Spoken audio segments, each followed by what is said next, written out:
Hello everybody, a very warm welcome to all of you to this demo on the live session batch that we are launching.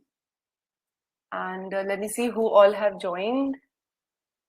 So I can see Vivek, I can see Muhammad Shahab, Ray and Sanal. And let me see if I can see the others as well. People are still joining. So hi Shubhecha, Shirley, hi, and guys, a very, very warm welcome. I'm just going to set the agenda in a moment of today's session. In the meantime, let me quickly ask you a simple question.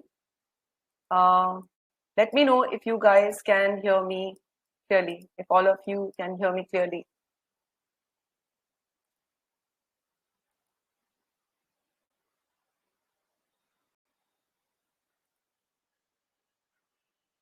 All right, great. So all of you can hear me absolutely clearly.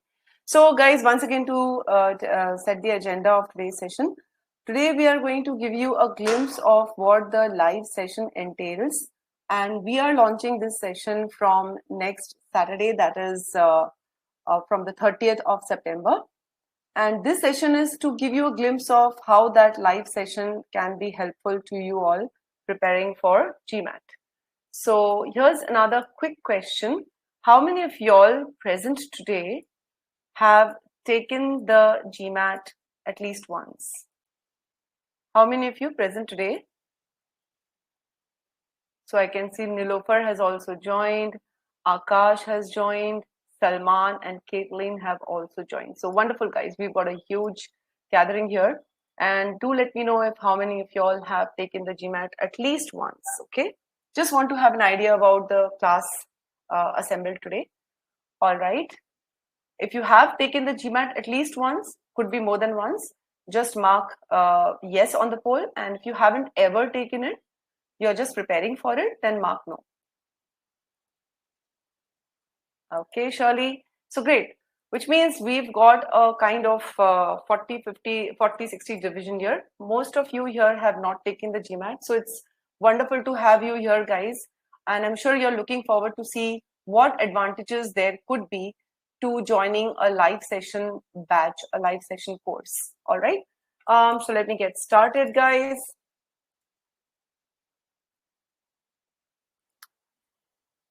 My name is Sunita and I am the verbal head at GMATWhiz. I have curated the entire GMATWhiz verbal course and I have taken the exam and scored the 99 percentile multiple times in verbal.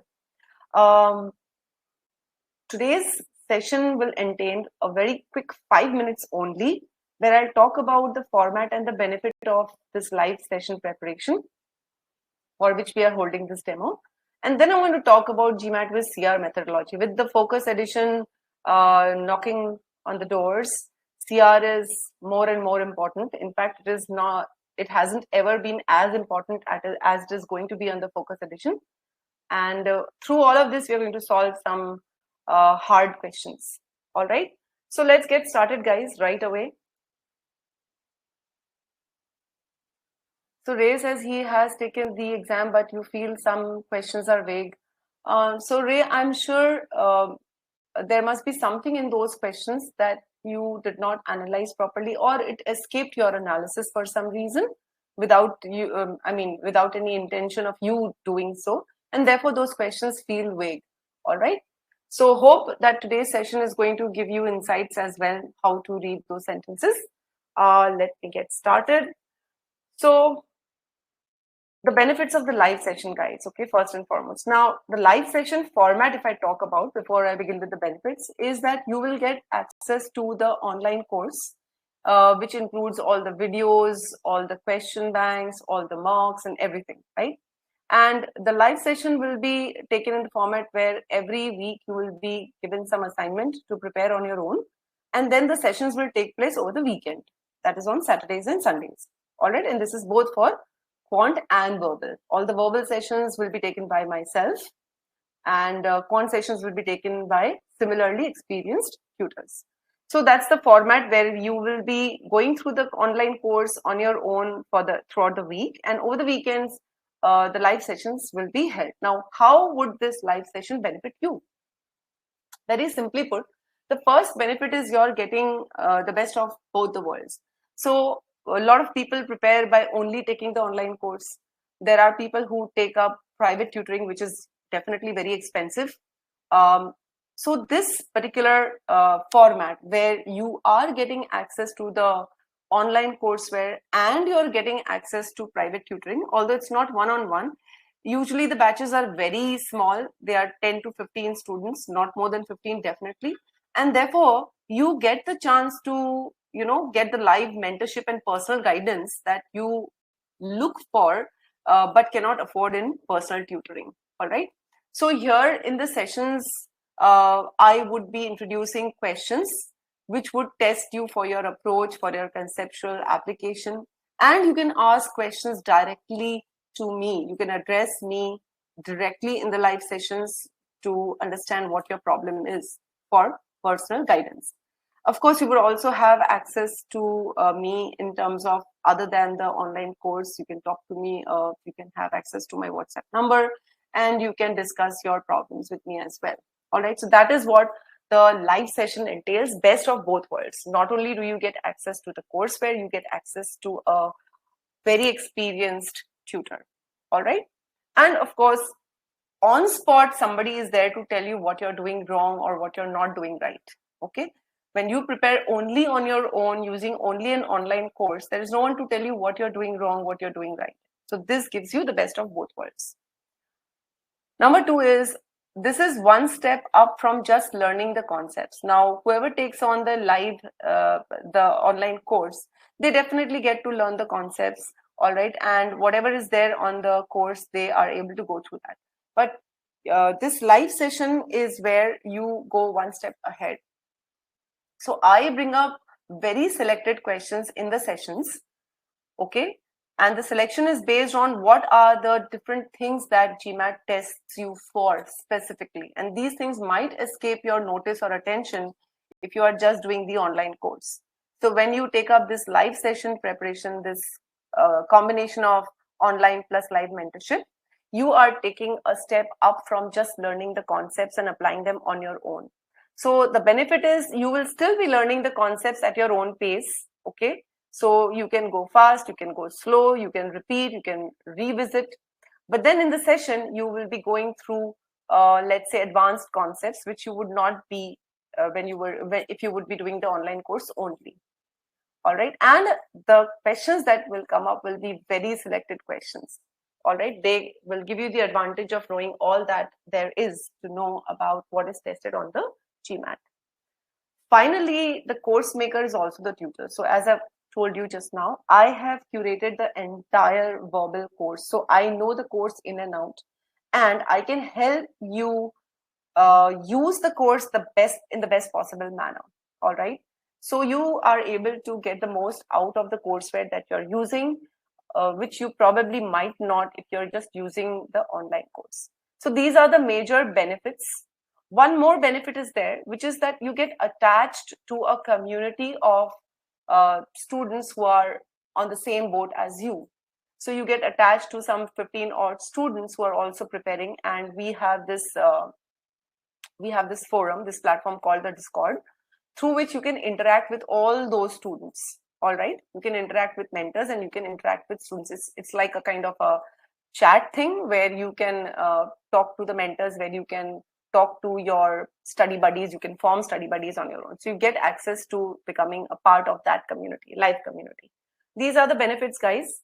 So let me quickly look at the questions here.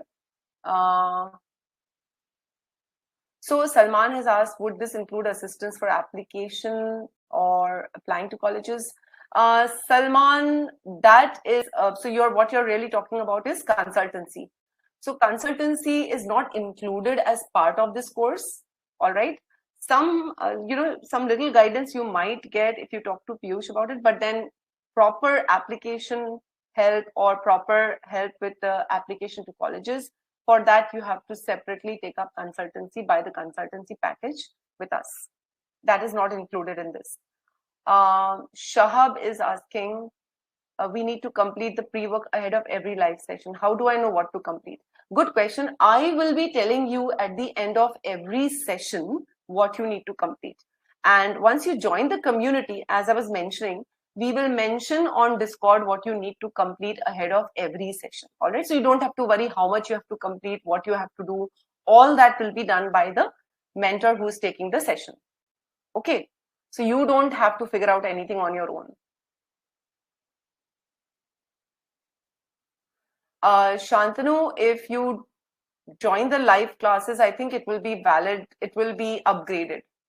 I think you'll have to talk regarding this to Piyush, but as far as I know, it will be upgraded. It will be upgraded to 4 months. Okay, guys, so all set. Shall we begin? If you have any other questions, I'm willing to answer them first, but let me know if you're ready to begin with the solving process. Are you ready?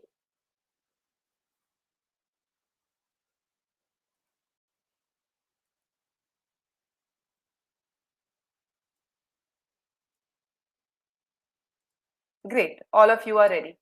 So now let's deep dive. Okay, now I'm going to give you an overview of the CR methodology at GMATWhiz. In fact, I'm going to talk about two things that nobody else in the industry teaches you. All right, those two very specific things which nobody in the industry teaches you. The first of those two things is the scope of the conclusion.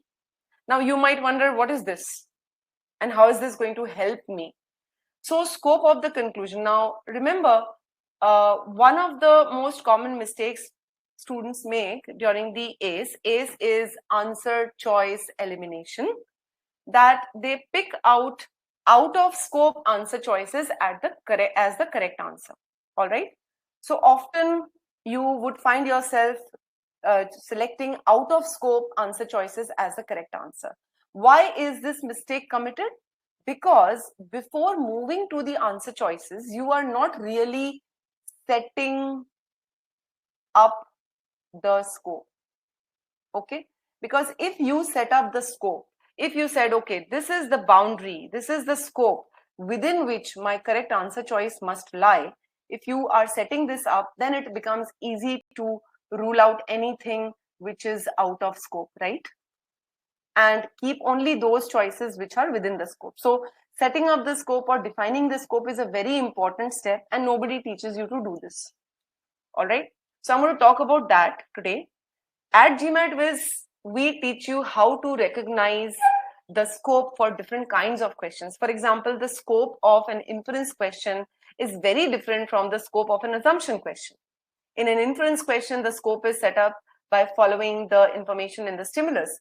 In an assumption or an assumption genus question, the scope is set up by understanding the reasoning and how it is connected to the conclusion. So we are going to look at, we teach you how to set up the scope for different question types. All right. And this is done in detail so that even if you can't pre-think on questions, and I'm sure a lot of you do find yourself troubled with pre-thinking, the scope helps you a lot. So here's a question. I want you guys to attempt this the best way you can. And then I'm going to show you how setting up the scope would have helped solve this question faster and with more accuracy. So yes, let me see if I have any questions here. All right, guys. So I'm going to give you, let's say 3 minutes for this question, slightly more than you would normally be taking on the exam. So Ray, this class is free. This is a free demo session. But of course, if you take up the live session batch, you will have to take up the course. I will talk about the details once I'm through with all the questions today. Okay. So yeah, I'm going to give you 3 minutes, giving you slightly more time so that you are able to give this question a good shot. Your time starts now, guys. I'm going to mute myself while you solve this question, and then I'm going to talk about the process of setting up the scope. All right. So once again, a very, very warm welcome to all of you. Get started, guys.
All right, guys, time up. I'm going to count 5 and close the polls. So if you haven't put your answers on the polls, please do so. 5, 4, 3, 2, and 1.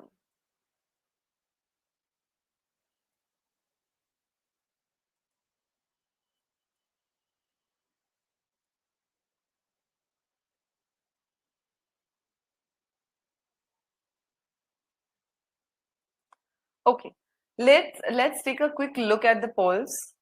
And again, remember, I have taken up a not so very difficult question to begin the session with.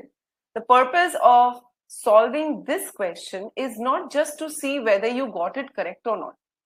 It is also to see whether you got it correct with the right reasoning, because let's put it this way, a half-baked understanding of the passage could lead you to choose the correct option, but not always. Of course, Pritish, I will explain the elimination for the answer choices A, C, and D, all of them. All right, I'm going to discuss all of them. So let's just take a quick look at the poll results. 18% of you believe A is the correct answer. 9% of you believe B is the correct answer. Majority of you all have gone for C. And there is a small 9% which also believe E could be the correct answer. So there is a good 37% who don't agree with C. We've yet to see whether C is correct or not, and for the right reasons. Again, remember, the main purpose is to show you how to set up the scope for an assumption question. Okay, let's get started. So GMATWhiz methodology entails 3 steps.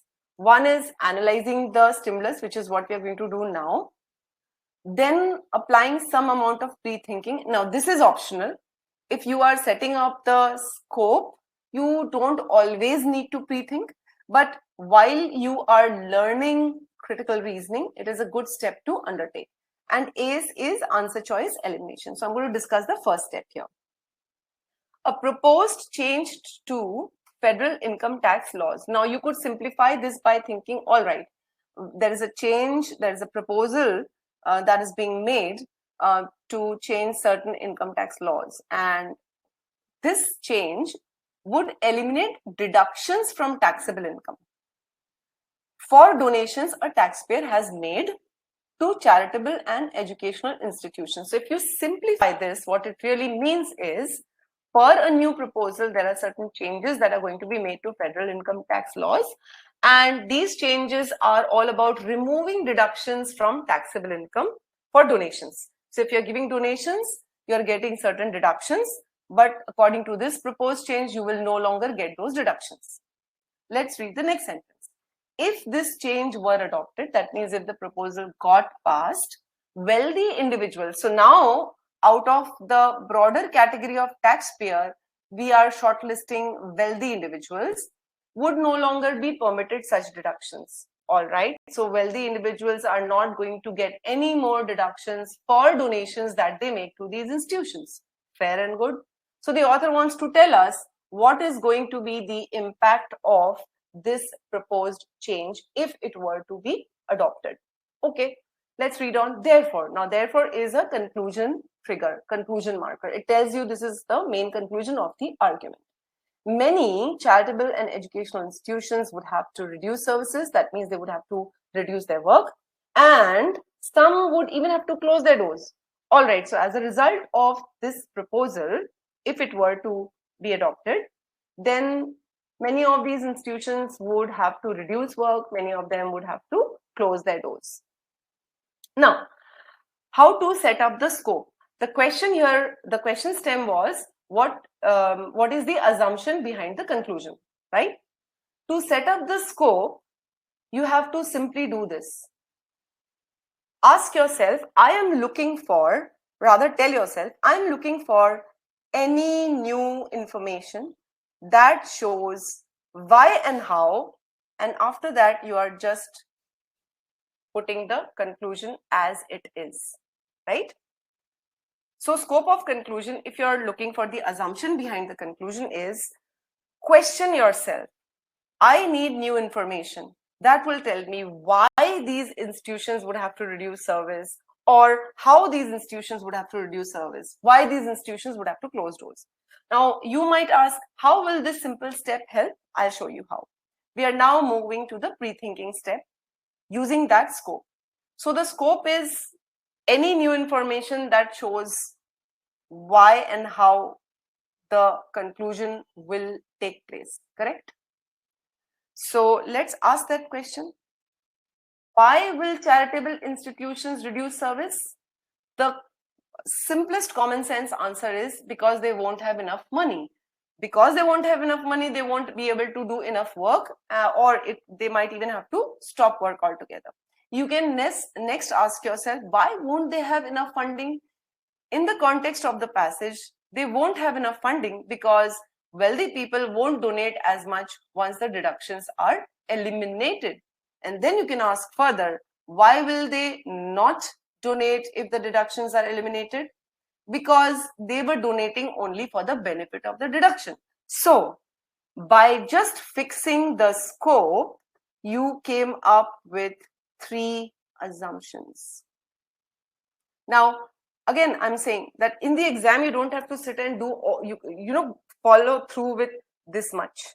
You can just kind of come up with one assumption and that's it. That's good enough. Is this step clear, guys? And this can be used for the hardest of questions, all right? So do let me know if this step is clear, how to set up the scope and how to use the scope to come up with some possible answers.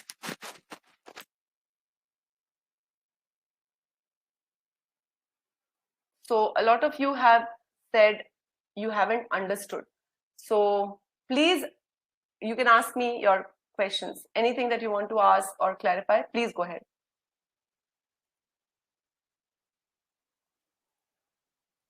Some of you haven't understood the step. So first step is to set up the conclusion.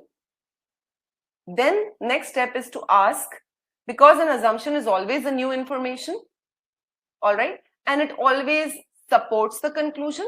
Therefore, we are looking for any new information that supports the conclusion. So we are questioning the conclusion. Why would charitable institutions reduce service? Why would they close doors? And whatever answers we are getting, those are our assumptions. So do let me know, guys, if the process is clear to you. Is the process clear? You can take a moment to go through it. If you want me to explain anything else, please ask. Please go ahead and ask, guys. I would be happy to help. Okay. So as I said, this is an easy question and you may not have felt the need to do this. But trust me, this is very, very important if you're planning or if your target is 720 plus. All right. You need to get hard questions correct. I will give you the next question that we solve will be a harder question, definitely. And then we will see how this approach can help us. Okay. So great. Now we have come up with these assumptions, right? And I'm just going to take up one. I'm just going to take up this as my scope and I'm going to use this to shortlist my answers. So now we are moving to the answer choice elimination stage. The scope of the conclusion is, let me put it in short here, reduced funding, okay? So whichever option talks about reduced funding will fall within the scope. Anything that does not talk about reduced funding will be out, okay? So let me now move to A. 18% of you chose A, 9% of you chose B, 63% of you chose C, and another 9% of you chose E. Let's see which of these is to be shortlisted for the scope. And if we have more than one answer choices, what to do next? Money contributed by individuals. So individuals would include wealthy individuals. All right. So that's okay. Who make their donation because of provision in the laws. Remember, this means that they won't donate if tax laws are changed. So such kind of individuals, okay, money by such individuals provides the only source of funding. If money contributed by such individuals provides the only source of funding, then once the proposal is passed, they won't donate, and if they won't donate, then funding will reduce, right? So this is definitely within the scope, and we are going to keep A on hold. All right, let's move to B. The primary reason for not adopting the proposed change. Now, this is talking about not adopting the proposed change, but this we can rule out right away by saying this is out of scope, because our scope is only valid if the change were adopted. Okay, so what is the reason for not adopting the change does not even come into the picture. All right, so this is out. Is this clear, guys? Okay, so only 9% of you mark this. Those of you who mark this, please understand that the scope is, why will the institutions stop work? They will stop work only once the change is adopted and because there won't be enough funding. So B doesn't talk about reduced funding, and it talks about if the change were not adopted. So this is out of scope. And you know this because you fixed the scope. All right.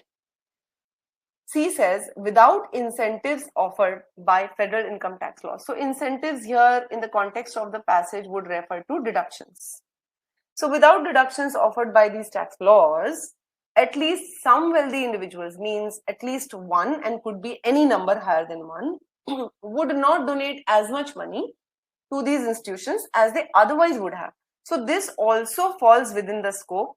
It also says that funding will reduce. Okay, and therefore we are going to keep this also on hold. So B is out, A and C are on hold.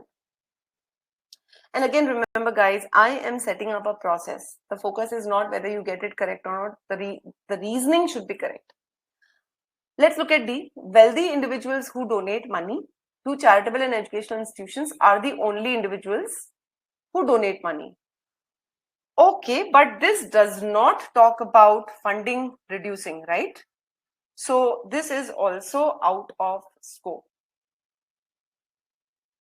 It just says these are the only people to donate money, but it does not tell us whether they will continue to donate or not donate. All right. And because it doesn't talk about reduced funding, this is out of scope because our scope was reduced funding. Let's look at E. Income tax laws should be changed to make donations to charitable institutions the only permissible deductions. E is talking about donations being accepted as deductions, and the passage was talking about donations not being accepted as deductions. So this is also out of scope, guys. We are left with A and C. So let me know if the process is clear till here. So Pritish, I hope you are you can see how I eliminated B, C, D. And I'm going to next talk about A and C as well. But guys, let me know if the process is clear to all of you till here. So we set up scope, and then we go to the options, and one by one we check what falls within that scope and what does not. Now that we are left with two options which fall within the scope, and since this is an assumption question, we have to use the negation. That means we have to see which of these two, A and C, which of these two options is necessary. So for those of you who are newcomers at GMAT and need to learn more about assumptions, assumption is basically always a necessary condition required for the completion of the conclusion. So we have to see, is A necessary or is C necessary? And for this, I'm going to try the technique that is called negation. Negation means just taking the logical opposite of the given choice. For example, if there is a sentence in the answer choice which says the apples are sweet, okay, then the negation of this statement will be the apples are not sweet. Okay, we will just add a not to the main verb. So the negation is not that the apples are sour or the apples are less sweet. The negation is very, very precise. The apples are not sweet. Okay, and similarly, if you have something like some apples are sweet. Okay, so whenever you have a quantifier like some, many, all, then don't negate the main verb, negate the quantifier. So the negation for this sentence would be the opposite of some in CR is no. Okay, some apples are sweet, the opposite is no apples are sweet. So we are going to try this negation. Now what happens with negation? If this negated statement breaks your conclusion, then it is the assumption. Okay, if the negated statement breaks your conclusion, it is the assumption. So I'm going to try the negation on these two statements, and one of the statements has the sum, so I'm going to try that also. Now let's negate this one. All right, here the main verb is provides. So money contributed by individuals who make donations only for the deduction provides the only source of funding.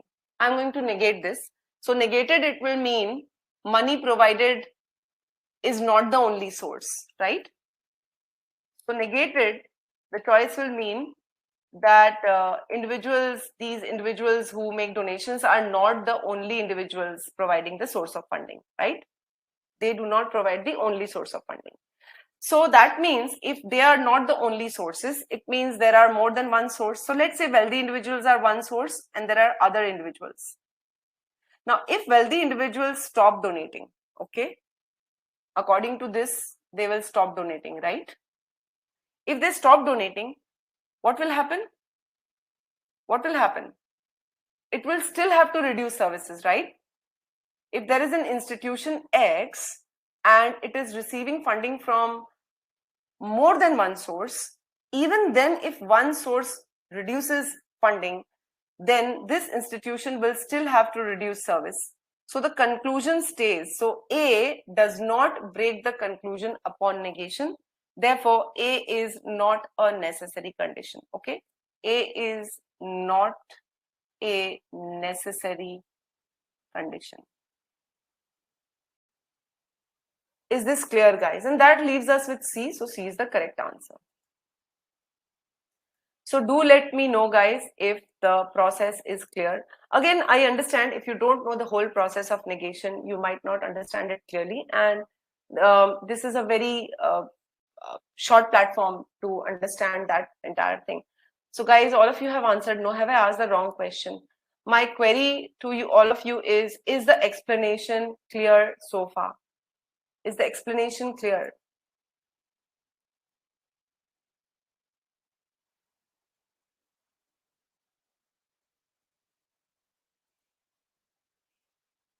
Yes, Shivesh, I will also negate C. Hold on.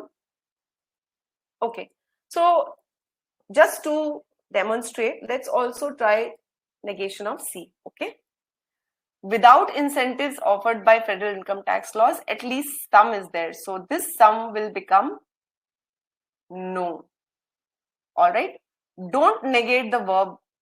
The verb is already in the negation. So whenever you are negating the quantifier, don't negate the verb. So what you have is no wealthy individuals would not donate as much. Okay, we keep the verb as it is. When you have double negation, just remove the negatives. Just remove the negatives. So what you have is wealthy individuals would donate as much. If they would donate as much as they otherwise would, then this breaks the conclusion, right? Then why would institutions have to reduce service if the wealthy individuals would donate as much? So C is the correct option. It is necessary. It's a necessary condition, C. And hence it is the correct answer. Is this clear, guys? Khushi, Shivesh, guys, clear? So this kind of personalized responses to your queries, you won't get on the platform.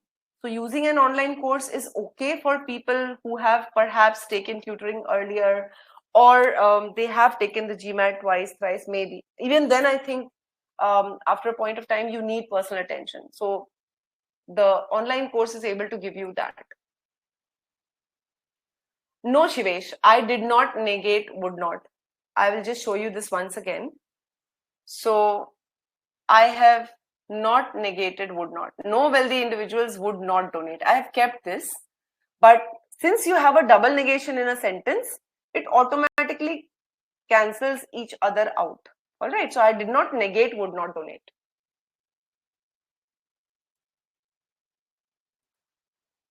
So guys, let me know if this is clear.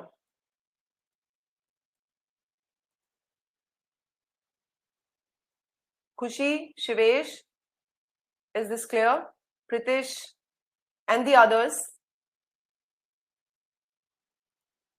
Great.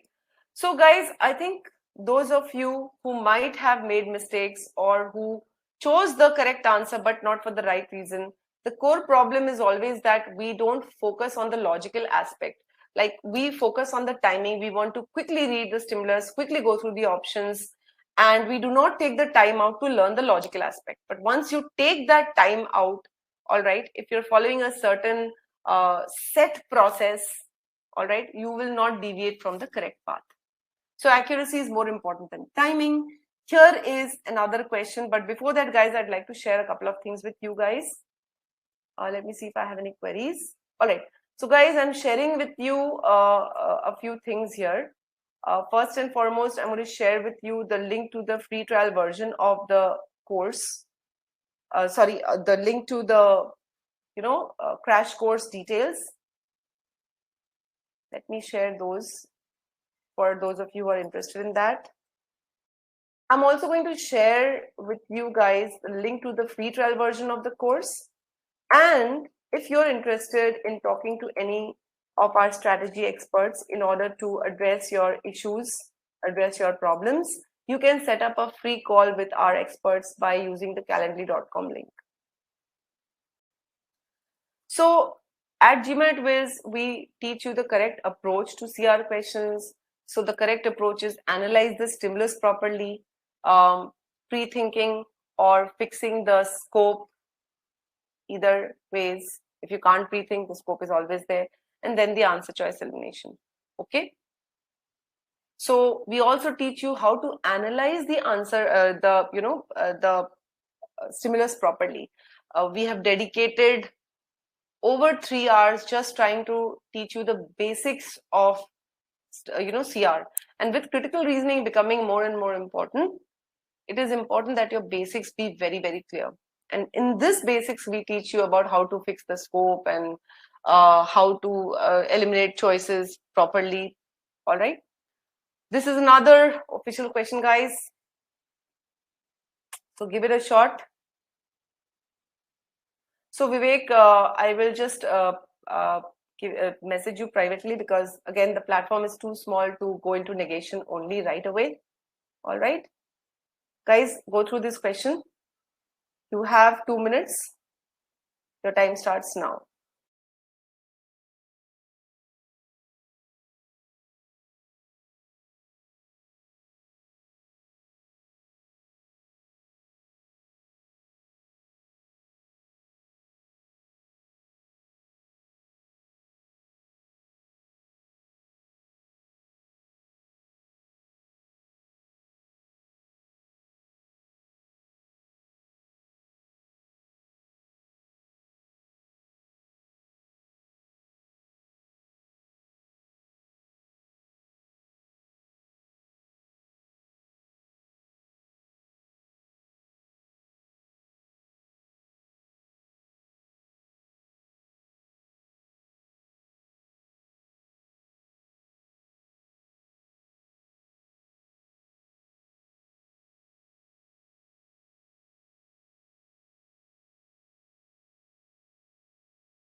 All right, guys. Please mark your answers on the polls. I'll count 5 before ending the polls. Yes, Shahab. The concept of negation is explained through an exclusive video as part of the course, and it is also taken up during the sessions. So negation is used only on assumption questions. It cannot be used on other questions, but yes, it is explained as a separate video. Dedicated video is there on negations. Don't worry about that. And of course, if you join the live session batch, in the sessions also, I will be explaining the same thing in detail. All right, so 5, 4, 3, 2, and 1.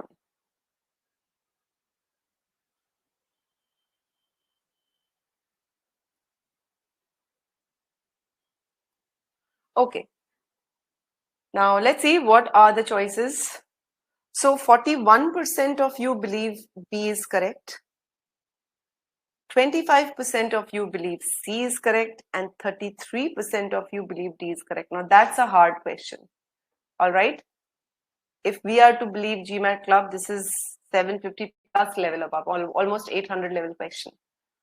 Now, you see, what I'm going to do here is I'm going to fix the scope of conclusion, and then I'm going to give you another chance at this question. I'm going to bring up the polls again, all right? And then we'll see if there is any difference between the choice that you picked now and the choice that you pick after the scope is fixed.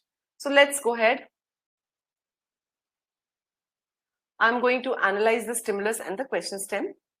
Business are suffering because of a lack of money available for development loans. All right. So what we are saying, and of course, loans, where do you get the loans from? In this case, it seems as if we are talking about banks or such kind of institutions. So I'm just going to use the word banks for development loans. All right. So in short, I'm basically saying that businesses are hampered because of non-availability of money with banks.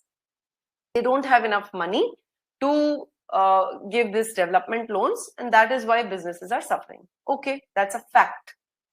To help businesses, now this language, to help businesses means this is the goal.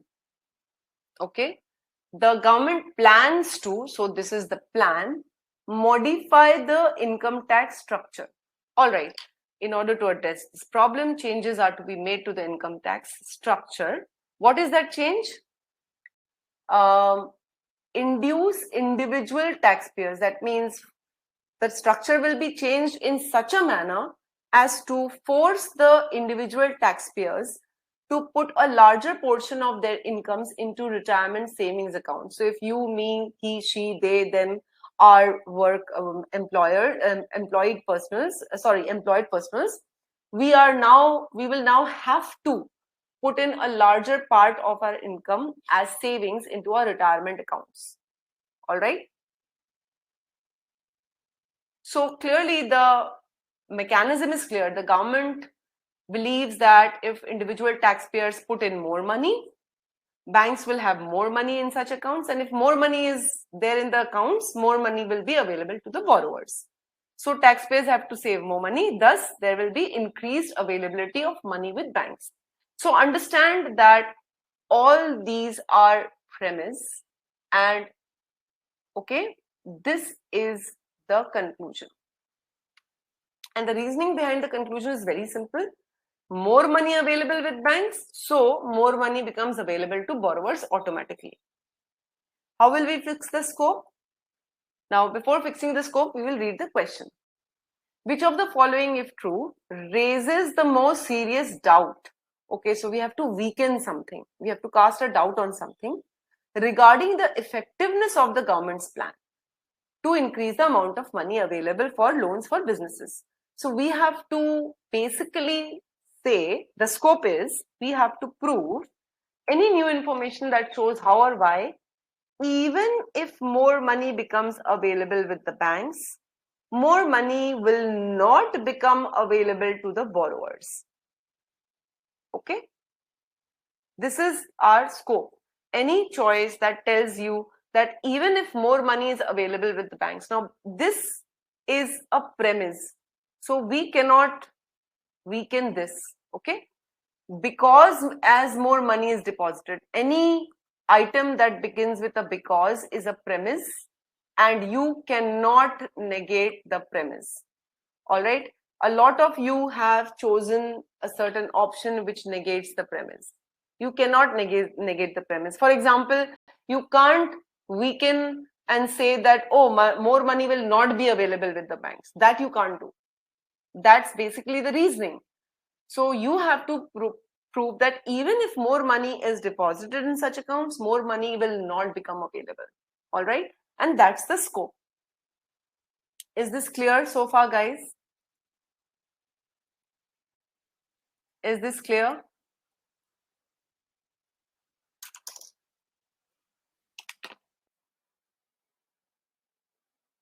Okay, great.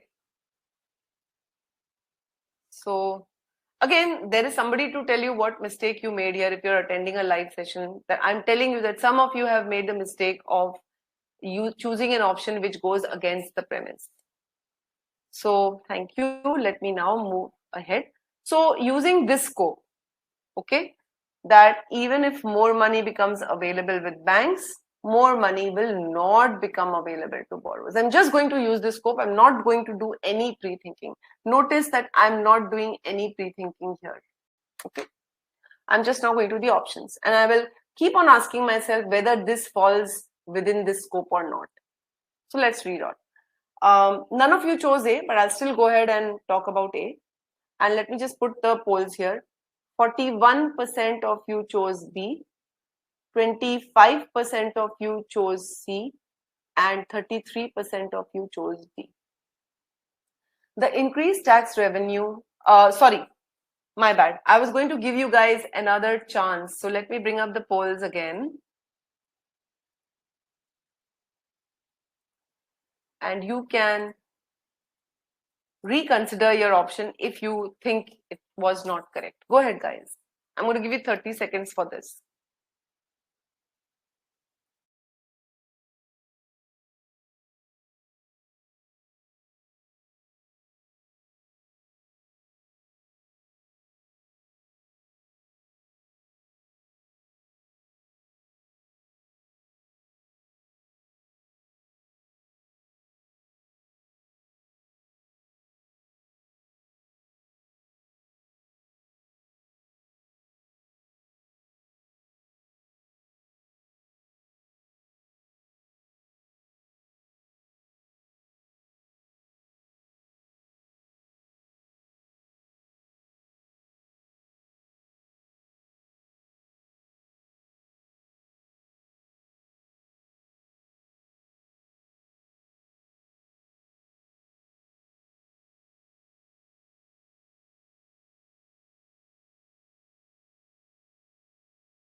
All right, guys. So Shivesh, the question is you have to raise doubts on the effectiveness of the plan. Okay, I can take you back to the question, Shivesh. A minute. Here's the question, Shivesh. Which of the following, if true, raises the most serious doubt regarding the effectiveness of the government's plan? So basically, you have to cast a doubt on the plan, that the plan will not meet the goal. Now, guys, one more thing. So this time around, if you see the results of the poll, second poll, okay, I'm going to, this is the first poll here, first poll results. And second poll results, let me mention here. So 41% in the first poll, second poll, no votes. Do you see the miracle of fixing scope? Again, in case of C, Earlier 25%, now 50%. The bigger miracle is here. And in D, earlier 33%, now 50%. Now, there is one more thing which I deliberately did not mention. What is that? We start talking about businesses suffering, okay? But the conclusion is about borrowers. Borrowers means all borrowers, not only businesses, guys, okay? Borrowers means all borrowers, including businesses. So those of you who chose C says bankers generally will not continue to lend money to businesses. So they will not lend money to these people, but they can still lend money to other borrowers, right? So this does not cast doubts. It says that the money will be available. So the issue is about availability, not whether actually bankers will lend or not. And also, it is not just about businesses. We don't know what type of businesses are applying for these loans and not applying for these loans. So C is not the answer. D is the answer. When levels of personal retirement savings increase, that means if more money is deposited in the retirement savings accounts, consumer borrowing always increases correspondingly. That means correspondingly means as much, the more money you have in the retirement savings account, the more borrowers there will be. So if there are more borrowers, there can still be shortage of money, and therefore D casts the right amount of doubt. C does not cast the doubt because it is just talking about a small segment, and we don't even know whether that segment is there in the stimulus or not. So you have to be very aware that here we are talking about businesses, here we are talking about developmental loans, but here we are talking about borrowers, which is a bigger term. A is not the answer. Why? Nobody marked it, but just to increase tax revenue the government would receive as a result would not offset the loss. This is out of scope, absolutely. The modified structure would give all taxpayers same tax savings. How much tax savings will be there? Not the point. So B, as I said, this negates the premise that money will increase in the bank. So this is out. Yes, guys. Okay.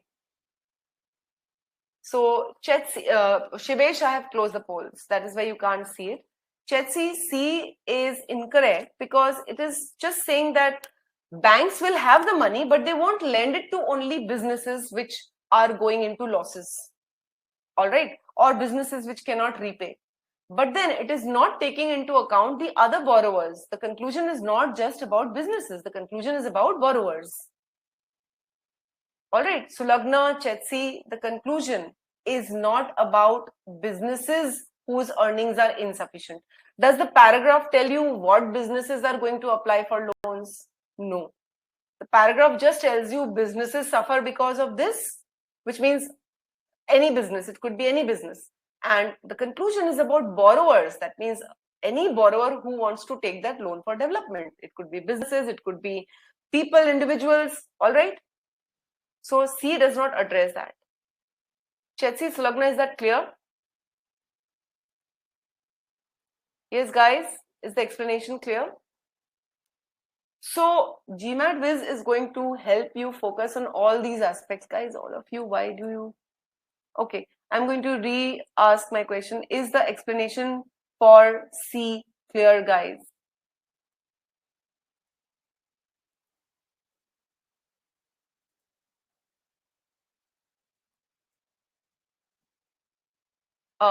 There are some no's here. Please ask your questions. The conclusion is about borrowers in general.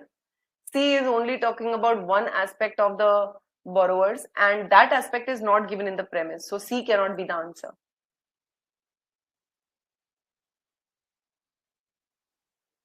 I'll wait for your queries, guys. Since some of you mentioned that you are not clear with the explanation, please ask. I'll be glad to help.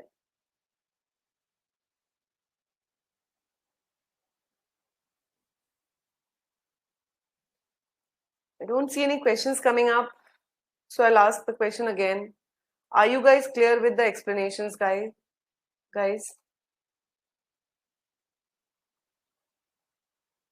If you are not clear, please post your query. I'll be happy to help.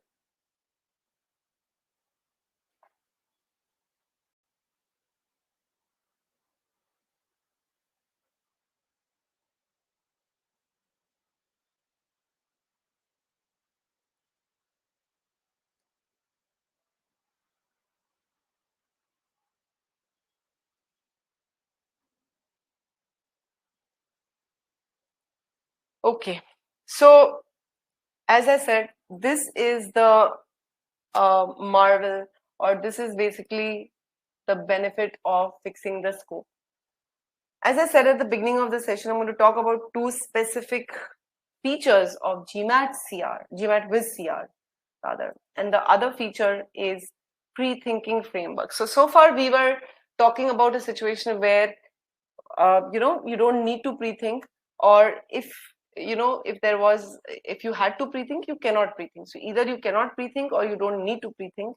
Either ways, you can use the scope of the conclusion for all CR arguments. The other is, if you do want to learn pre-thinking, at GMATWhiz we have set up certain guidelines to pre-think for certain kinds of arguments. So there are specifically, we're going to address causal arguments. So first, let me explain what is a causal argument, and then I'm going to bring about get you to solve one causal argument. What is causality? Well, causality in GMAT CR is when you have a cause and effect relationship given in the conclusion.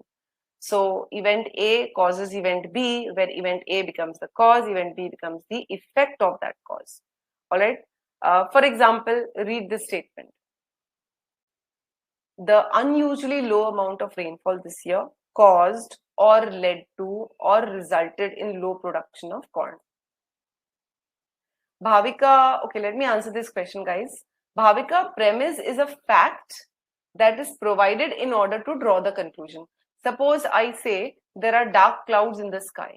That's a premise, and therefore we can expect rain is a conclusion based on the premise that there are dark clouds in the sky. So a premise is a piece of information that is provided, okay, in order to support a conclusion.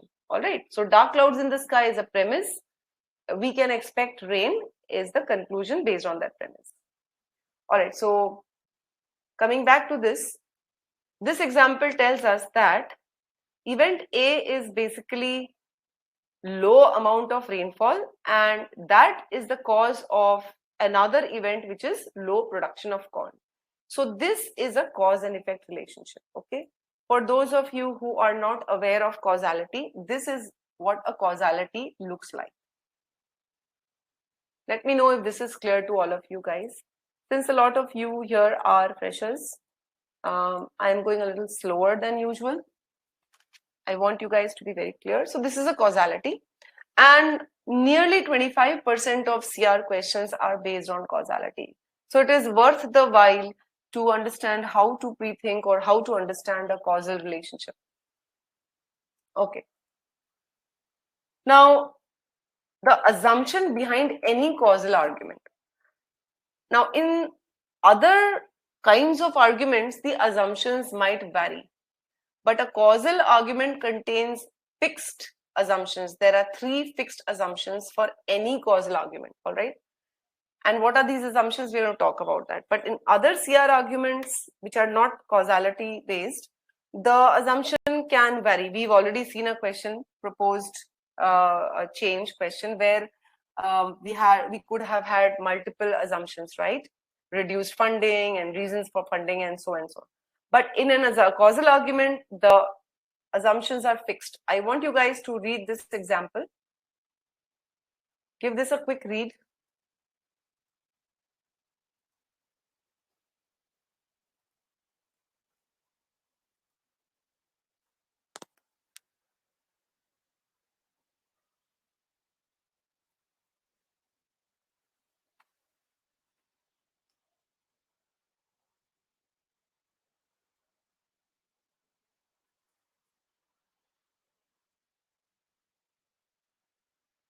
Okay.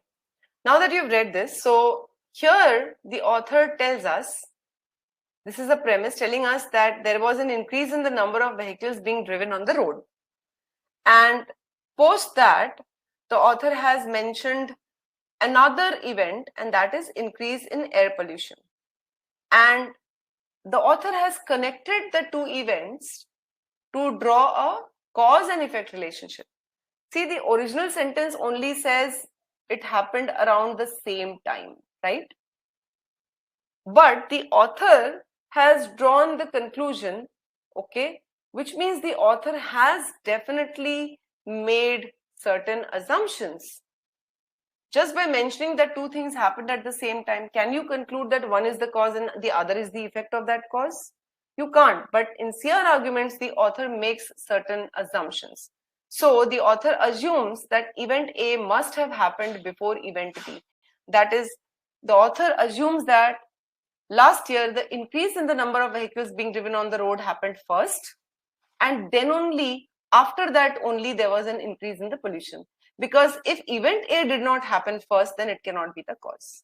So that is the first assumption. The other assumption made by the author is nothing else caused the increase. It is only the increase in the number of vehicles which caused the increase in air pollution. So this is typical assumption in a causal argument, that nothing else can lead to that effect. No alternate cause, okay? And the third assumption is there is no reverse causality. That means the effect did not cause the cause. That means this is not possible, okay? That is also assumed, that the increase in the air pollution did not lead to the increase in more people buying vehicles and driving on the road. All right. So these are three fixed assumptions behind any causal argument. A must have happened before B, no other cause, and B did not cause A. If you negate any of these assumptions, your conclusion will break. Again, this platform may not be sufficient.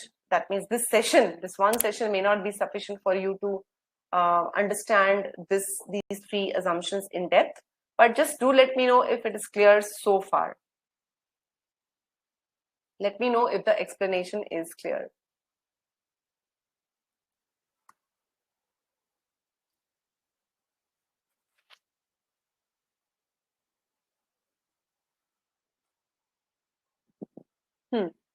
So now what I'm going to do is, so therefore this sets up a framework. If you want to pre-think on a causal argument, then what you can do is, first step would be to identify the causality. So let's say the cause is X, the effect, let's call it Y. So there are three guidelines that you need to follow. One is X must happen before Y. No other relationship, no coincidence, correlation can work. Okay. Nothing else should have caused Y. There is no alternate cause. Because if there were any other cause, then you cannot say that X caused Y. And the third guideline is there is no reverse causality. That means Y could not have caused X. This is the framework for all causal arguments. Now, I'm going to give you a further framework for strengthening causal arguments. Just now we were looking at assumptions. So there are these three assumptions, 1, 2, and 3. And these three assumptions can be used to strengthen causal arguments. Apart from the three assumptions, you can also use some other methods. For example, if you want to strengthen a causality, if you want to prove that X caused Y, if you want to prove this, then your answer choice could be saying that Y did not cause X. Your answer choice could be saying that there was no alternate cause. Or your choice could be saying that wherever there was no cause, there was no effect. Or the choice could say, wherever there was the cause, there was the effect. Or you can have some direct data to prove the causality. So this is the framework. So the moment you see a causal argument and the question stem says strengthen the argument, you can just look for these 4 or 5 types of answer choices. This is your scope. All right. Take a moment to go through this, read this, and then let me know if this is clear to you.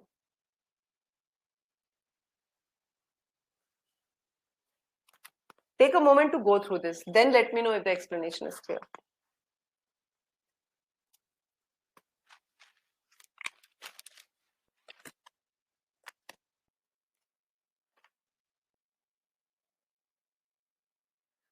All right, so let's get started and apply this framework to this question.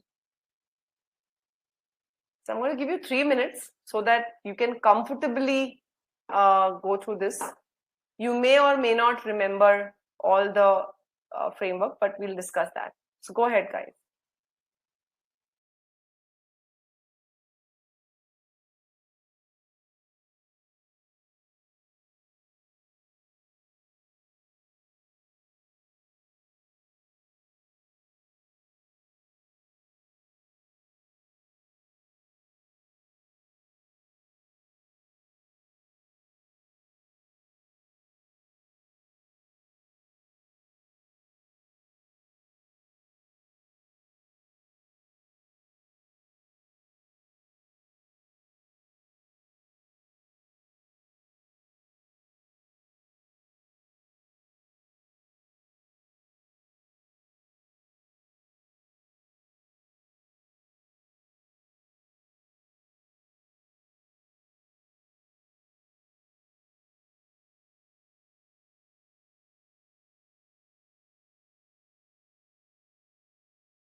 Right, guys, your 3 minutes are up. So I'm going to quickly count 5 and close the polls. Please put in your answers if you're ready with them. 5, 4, 3, 2, and 1.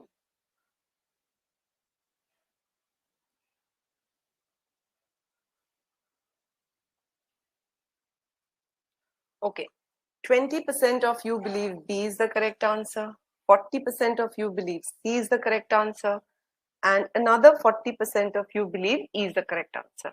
So very clearly, there are doubts in your minds, and let's get started with the first step, which is analyzing the stimulus. Now, it is very important to analyze the stimulus clearly, know what facts are given, what premise are given, and also to understand how that premise is connected to the conclusion. Remember in the previous question, a lot of you marked a choice as correct without realizing that that choice was actually already given in the passage. It was not new information. All right. And in this question also, we need to justify the reasoning. Most strongly justify the reasoning means we have to strengthen the conclusion. We have to strengthen the reasoning. We have to strengthen the argument. A certain cultivated herb, okay, let's call this herb X, okay, or rather let's call this, so let's just call it a herb. There is this herb is one of a group of closely related plants. So let me call this CRP, closely related plants. So herb is a part of this group, and this group grows in soil with high concentration of metals that are toxic to most other plants. So basically, if I just kind of think about this, we are talking about, let's say, the CRP group of plants, and the herb is a part of this, and then we are talking about other plants which are not a part of this group, okay? And we are saying that if there is a toxic soil here, okay, these plants are able to grow in the toxic soil, these are not, okay? This is what this long sentence means, and I'm sure a lot of you were clear about this. If you did not have clarity about this, then that could be a reason why you're making mistakes. So reading or analyzing the stimulus is a very, very powerful tool. Agronomists studying the growth of this herb. So this is basically a premise. Sulagna, Chetsi, no, I think Sulagna asked that question, right? Sulagna, this is a, sorry, Bhavika, my bad, so bad, my bad. Bhavika, this is also a premise, a fact that is provided to you, and the fact is provided in order to build an argument around that fact. So let's move ahead. Agronomists studying the growth of this herb. So there are people who are studying the growth of this herb. They have discovered that it produces large amount of histidine. So the herb produces histidine. And what is histidine? The description is given to you. It's an amino acid and it renders these metals chemically inert. So histidine, okay, destroys toxic soil. I'm just writing destroys toxic soil, but basically it destroys the toxicity caused by the metals. All right. So at this point, I'm thinking, oh, is that why the herb is able to grow in toxic soil? And if I reach further, it says hence. So now this is the conclusion marker. The herb's high histidine production must be the key feature, is like saying causes it to grow in metal-rich soils which are toxic to most other plants. All right, so the stimulus gives you a lot of factual information. And finally, the conclusion that is drawn is that high histidine production must be the key feature. All right. I'm just going to remove this a little bit. So if this is toxic soil, CRP grows here, these are not grown here. So the conclusion is clearly giving me a cause, that is production of large amount of histidine in a herb, and the effect is herb can grow in metal-rich toxic soil. So guys, let me know if this is clear, if the stimulus analysis is clear.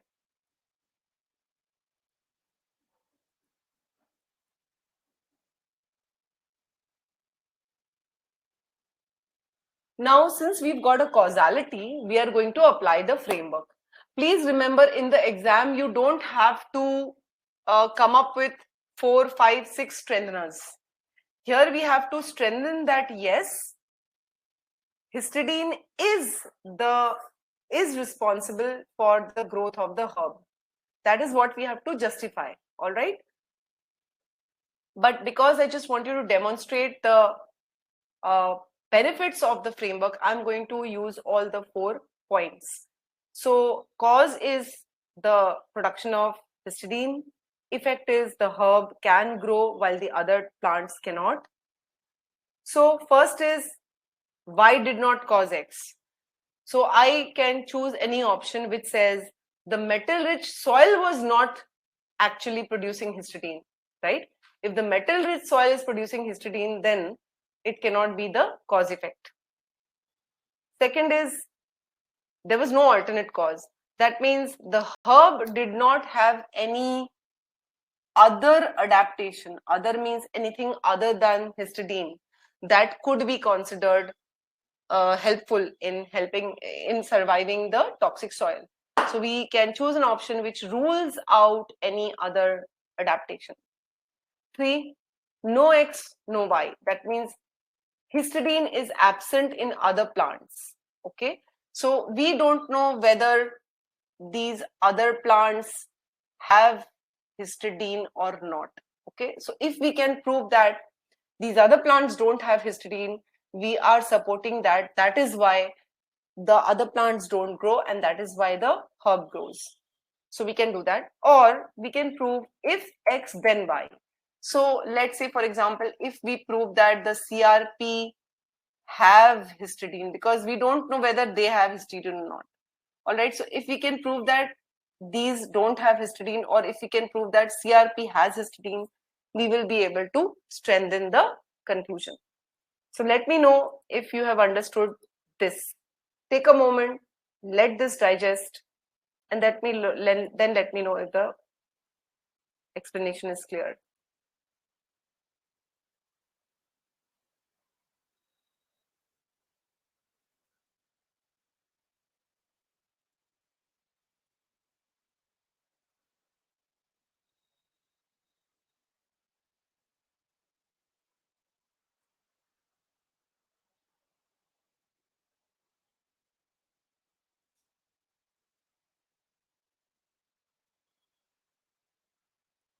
Okay.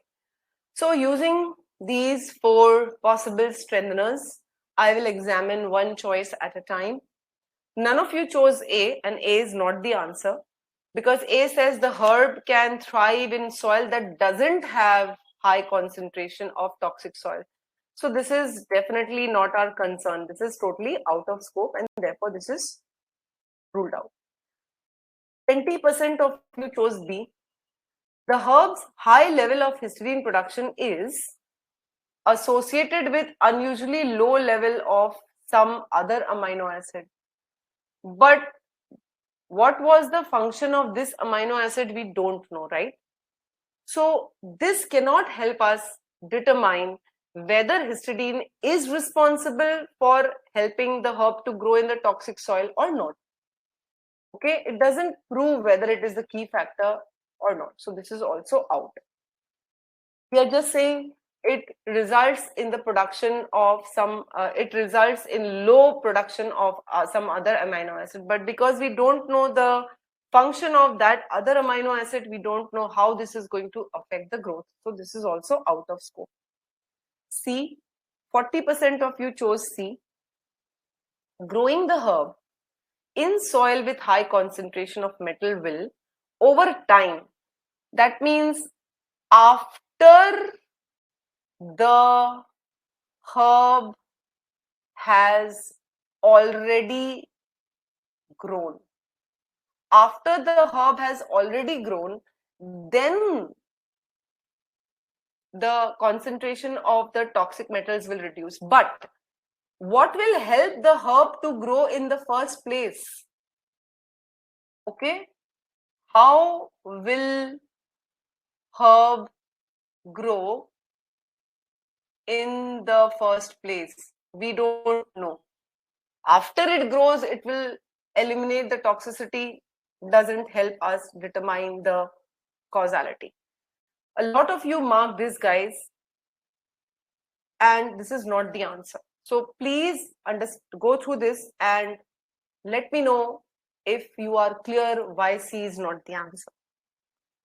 So 60% of you have got this question wrong, 20% who marked B, 40% who marked C. That leaves us with D and E. Let's see. 40% of you did mark E, and by now I think you know that E is the answer. So D says concentration of histidine in growing herb declines as the plant approaches maturity. So again, this doesn't tell us whether the herb helps, the histidine helps the herb to grow or not. We just know that the concentration of histidine goes down later. But initially, did it help the herb to grow or not? Not indicated by this choice. E says that CRP also produces histidine, right? CRP, which grows in soil with high concentration of metal, also has histidine. So this supports the conclusion that yes, histidine helps the plants to grow in metal-rich toxic soil. Guys, that brings us to the end of this session. Again, the objective was to demonstrate the benefits of live session. So you can see what is the difference when a mentor is taking the session with you live. You can ask your questions, you can get your queries answered on spot. And of course, I will be bringing in insights which no online course can give you, however good it might be. All right. So what will the live session batch entail? 40 plus hours of live classes. And guys, before I even talk about the details, please understand the focus edition is included in this course. All right. 40 plus hours of live classes, which means 100 and apart from that 100 plus hours of video lessons, each video lesson of a certain duration, so that you're able to absorb the concepts taught there. They will be followed by a lot of quizzes. We'll be giving you 4 months full access to the online course, although the sessions do not take more than 2.5 months, because we have sessions every weekend, which basically means you have around 8 classes in a month. But you will be given access to the course for 4 full months. Over 4,000 plus practice questions are there with detailed solutions and analytics. There are 5 full-length GMATWhiz mocks, okay, adaptive mocks, and we have seen that these mocks, the predicator that we use for predicating the score are pretty much accurate. Plus, you will be getting 800 score mocks, which are third-party mocks. So 10 mocks there. And this at a price of $399. If you enroll within the next 24 hours, you get a $50 discount on that. You can reach out to Piyush at that mail and you can connect with him over that number. In addition to that, I have already shared other links with you. I'm going to reshare that. So Varnika, the trial version is there for you to just take a closer look at what the online course entails. All right. And I have also, given you the link to the details of the crash course. You can also check that out. The free trial version gives you some glimpses into the course. It doesn't give you the full course, of course, but it gives you glimpses into the course. So guys, if you have any other queries, please go ahead and ask. I hope you found this session beneficial, guys.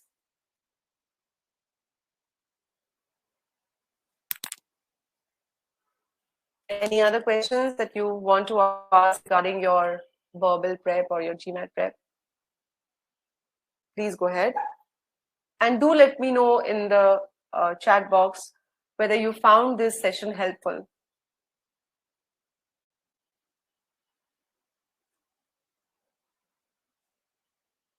In the meantime, while you think of any questions, thank you guys. Thank you all of you for taking the time out to attend this session. And the course starts from 30th September, Saturday, 8 p.m. IST. Hope to see some of you on that session. Any other queries?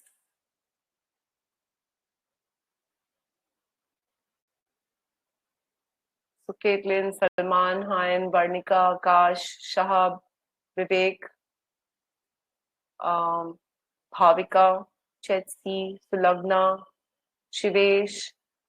I'm just looking at the names that I can see. Pritish, Khushi,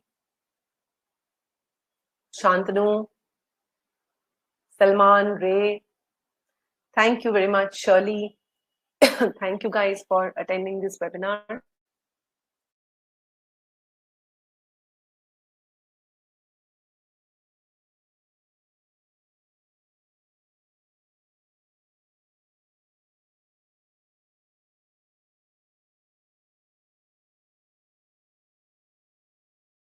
You're most welcome, Shahab.